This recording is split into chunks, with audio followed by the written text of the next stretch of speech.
Kevin, what did we watch this week? You suggested it, so what did we This watch? week we watched. When did you watch it? I watched it today.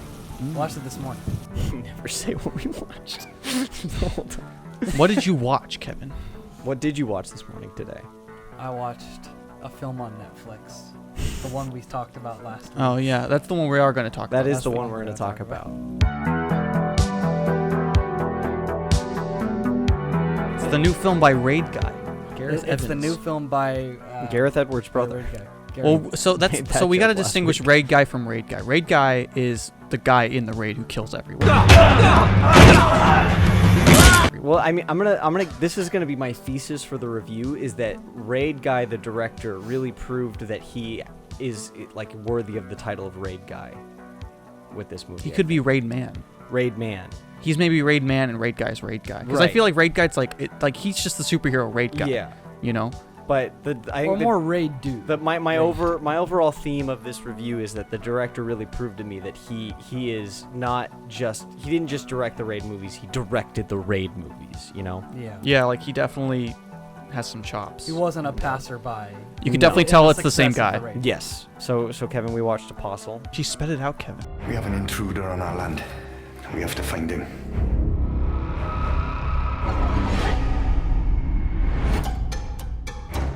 Your eyes. They've seen things. Who are you?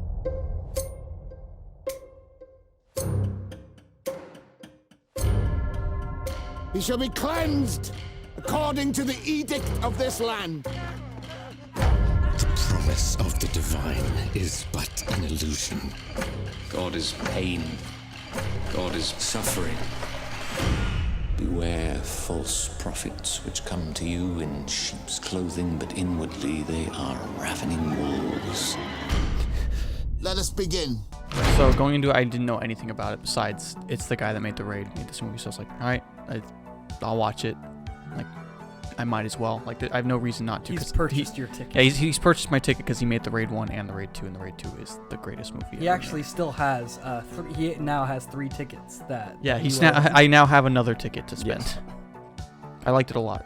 So going into it, I honestly, like, I had probably the lowest expectations because I mentioned both of you previously, like, I kind of just assumed that the Raid movies were made by primarily the Indonesian fight team, and then the director was kind of just there to put the camera in front of them, you know? I wasn't super, like, I was thinking, okay, it'll be fine, like, I have no real expectations, I'm gonna watch it because he It's made not the Raid. an action movie. Yeah, it's not an action movie. It's not what I want. Like, I want him to be making the Raid 3 with the Indonesian fight team, but, you know, I guess I'll watch it. And so I went into it with relatively low expectations, and they were completely blown out of the water. I think I might have loved it the most because it just hit a bunch of check boxes for me. Oh yeah, it's a really good horror movie. Yeah. So I loved it. I absolutely loved it. But yeah, so right off the bat, right out of the way though. So this goes with how what the plot is. So the plot is really interesting. It's just It has one of the coolest It's got a BioShock really cool plot. concepts that I like a movie's ever had. that once it was introduced, I was like, oh, this movie's sweet. Like this movie can be super awesome if they like do this well. And it's just this guy, his sister is kidnapped by these like crazy like cult people. They live on an island. You know, they live on an island, and they all like have this like religion that they do, and like they've got a cult leader guy, and he's got to go in and like pretend to be one of them and like find his sister and free her. Yeah, get her out. So it's really cool, and it's like I really like when like there's a big collective insanity amongst a big group. You know, Yeah. like my thing is, so again, this doesn't hinder my enjoyment of the movie. It's just a weird like kind of flaw. Mhm. Is that plot is introduced, the main character reads a letter and he's like, okay, I'm gonna go get my sister, I'm gonna go pretend to be these people. It's super dangerous. Yeah. They're dangerous, they kill people. Yeah. They have my sister, I'm gonna go and sneak in, pretend to be one of them and get her when I'm able to. And he immediately starts making the stupidest decisions ever. Like first he's supposed to be blending in with them, and he goes in and starts acting like the most suspicious man who ever lived. Like he's in a bar alone in the corner, like scowling at people, and I'm like, and I'm looking at the movie, and I'm like, what the heck is he doing? Like they're gonna like, and they know there's a guy that's coming to get them. Like they know there's a guy coming in. I came to appreciate that the second time around more, because the first time I was like, he is kind of retarded, like he's gonna get caught. But the second time around, so he's an opium addict. That's something Yeah. that they throw in. I was talking with Keegan about it, and like he's like, well, it's because he's a drug addict. I'm like, it's just such a weird thing that like, well, he immediately is screwing things up. Well, I see. One of the things I really like about his portrayal is that the entire time he's acting like an opium addict. Like, there's not a single scene where he's not like a freak opium addict. So I get that. At the same time, it's a part Well, dude, of the I'm not even decision. done though. So he goes in, he starts acting really suspicious, and then you find out he hasn't studied at all about this religion. He hasn't read up on it at all to learn anything. So he now doesn't have that to blend in with. He also night one starts roaming around the camp and like being suspicious again. I think the way I describe it is, and I've said this before to other people, but like it's as if he, you know, in like an RPG, it's like what stats do you want? Like, you know, do you want strength? Do you want this and that? It's like you put nothing in intelligence but all in luck, because so many things where you're like, oh yeah, he's dead, but then like something really lucky happens and gets him out of it. That leads into like one of my least favorite parts of the movie is the scene in the church where they're like, we know That's we know where that it was all cemented for me, because I was like, okay, so he's being super suspicious. He's roaming around at night. He's leaving evidence around that he's being suspicious, and then he gets like put in like a ring of people, like where they're like, we know one of the new people that are on the island is like the guy that we're looking, the guy that, you know, it has the ransom money that we're looking for. One of you is it. And then they start like, they're like, okay, we're gonna like quiz you, like, how much do you know our cult Bible, you know? And then he starts like freaking out, and I'm like, he hasn't studied it at all. He hasn't looked at it once. While that scene was playing out, I was like, oh my god, this is really exciting. Like, how is he gonna get out of this? I have no idea how the fuck he's gonna get out of it. And I was super disappointed because it's just like pure luck. A guy just happens to be an assassin. The minute the guy, and it's also the guy right next to him too. Like, they don't even bother like moving the guy over a few spots. It's the guy right before. Drag it out as much as possible. Yeah. So that guy does get killed really cool though. He just gets like every spear imaginable. I did one of my oh my god, that guy died. That scene is honestly, honestly like they were ready to murder that man. He also put some points in improvising and stuff, because like there's the parts where like he had to put his blood out and stuff, and he was like, I'm not gonna do that. He just stole someone else's blood and like put it in his and stuff like that. There was a few times where he got out really lucky though. Like there was the thing with his sister, he got out pretty lucky. When he happened to find like the kid who had a secret, you know. And that also, another problem he's having is he's telling someone immediately what his plan is. Like he's already talking to someone about what he's doing there. Like the next day he's like, I'm here to get my sister. I'm actually not part of this cult. And he's like, you have to help me. And it's like, what if this kid just decides not to help you? Like, you know. Well, at least he has dirt on him too, because he knows he was out at night doing something he should not be doing. Yeah, but he also doesn't know how bad that is. Like he's assuming a lot, is what I would say. Yeah. I also I looked at it as more like he doesn't want to, like, he doesn't really care about the religion. Like, he's not there like trying to be super sneaky. He just wants his sister back. Like he's not being super careful, and I think like the right like that was written to be more out of like he's just trying to do it as fast as possible. Like he's not trying to be like perfect and sneaky. He's trying to do it quickly. I just sloppily. like the imagery of like, they know there's a guy who's like amongst them that is out to get them, and he just looks like the most suspicious person. Like if they had to just look at the new people, it's like he's the one that looks suspicious. Like a drug addict. Yeah, like he looks like he doesn't belong there. Yeah, he looks like an opium addict. He looks like a guy out for revenge trying to get his sister. Like he just looks like that the whole movie. One of the very few issues I had with it, because I didn't have very many problems with it. And even something like that, I think, could be chalked up to something else. Like, it didn't hurt my enjoyment of it, like you guys said. Something that did hurt my enjoyment slightly is I kept forgetting his sister was a thing. You know? And then so when they had the emotional thing at the end, like, it was well acted and everything, I just didn't feel much. Like, that moment should have been like, you know, the ending of Children of Men, where it's like, oh no, like oh no, like Clive Owen. like that's really sad. Like, no, that's a bummer. But this one was more like, okay, like it was fine. It did what it was supposed to do. It just didn't hit the high that I wanted it to reach for me, in terms of a satisfying conclusion in that way. But well, we haven't. So that church scene's one of the biggest problems I had. We have not gotten to the biggest problem I had. This movie, something it does well is it also has really creepy imagery. Yeah. When those guys show up with the pointy hats, like the really really pointy hats, those guys are really cool. Oh yeah, that's a lot of like, creepy you know, as fuck. All the stuff with the tree lady is cool. All the stuff with the tree lady and the grinder. Well, one Grinder thing guy. one thing I really like is I keep seeing him and I'm like, I don't know what his deal is, and I hate how they're not explaining what his deal is. Like, it freaks me out. The guy with the tree face. Yeah, there's like, hey, grinder guy. So listen, can you grind that guy for Can me? you grind that guy? What's his deal? I don't even know if he's a person. One thing I really liked about the movie was I really liked the dynamic of the cult leaders, like all of them. That was so good. At first, you kind of think, okay, cult leaders, like they're just gonna be evil cult leaders the whole time. But then, like as they go, they end up being like three of the most interesting characters in the movie. One was like a power hungry, like classic, like cult leader. Like I want power, blah blah. Surprisingly not. One was the other was like good. Willy Wonka. Yeah, and then another one was freaking Macon Blair, and was like, I don't want to do this. Right? I looked at him and I'm like, okay, is that Macon Blair? Like I had to look it up. He doesn't want anything to do with this. He's a screw up. He drives the boat. Yeah, he drives the boat. I really like their dynamic, and that whole thing was so good. Every moment that involved any of them was so good. They're all crazy in their own way. Yeah. Michael Shannon, who is the actual leader, Malcolm. He was my favorite character in the movie. It's not Michael Shannon, dude. Did I say Michael Shannon? Michael Sheen. Oh, Michael Sheen. But yeah, it's like Michael Shannon. I would know if he was in this movie.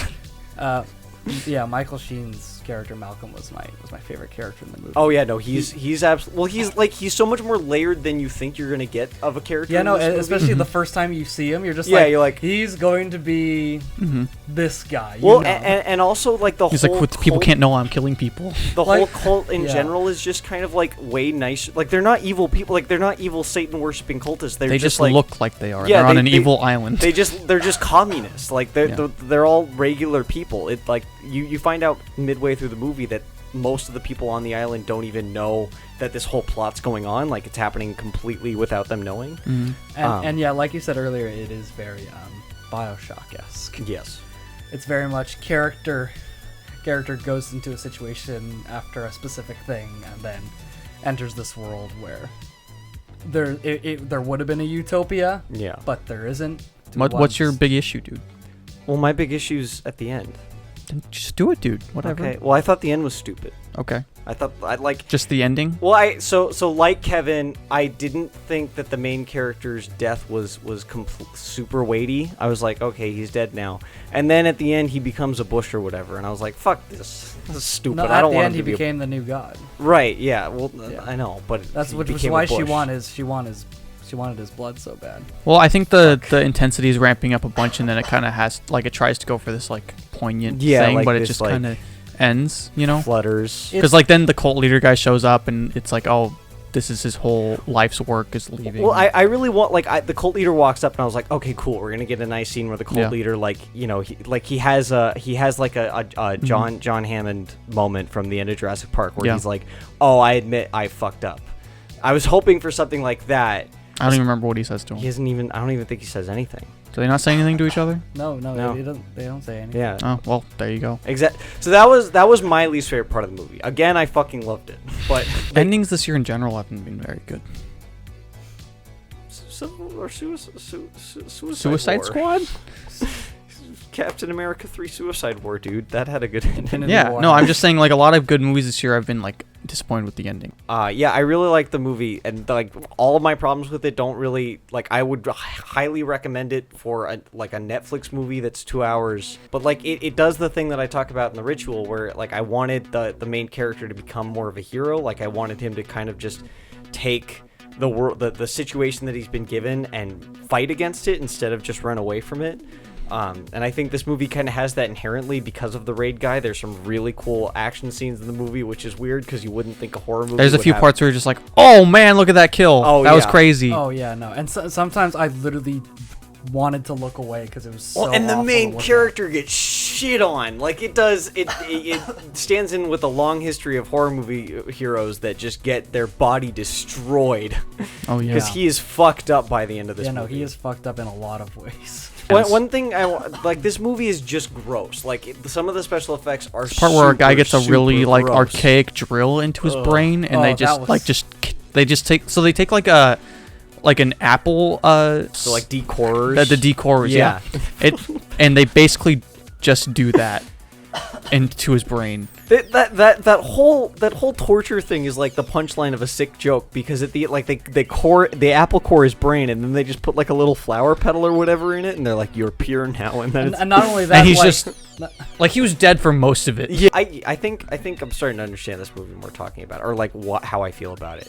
This movie is almost all execution. Like it is held up by a good concept and almost flawless execution. Like some of the writing in a worse movie would be terrible. It's so weird that there's fight scenes in this movie, dude. I know. Like, well, I think it's like they're brutal fight scenes. Like watching interviews with the director, he basically admits, like, you know, it's like I fell on my crutch. Like, you know, I watch, you know, I make a movie, and it's like, you know, sometimes you just have to put a little bit of the raid in it. And yeah, it's like you gotta put some. Every some movie should be like that. They right, even man? like the main bad guy even Can't wait till it dies makes a the same romantic way comedy. that one of the main bad guys die in the first raid.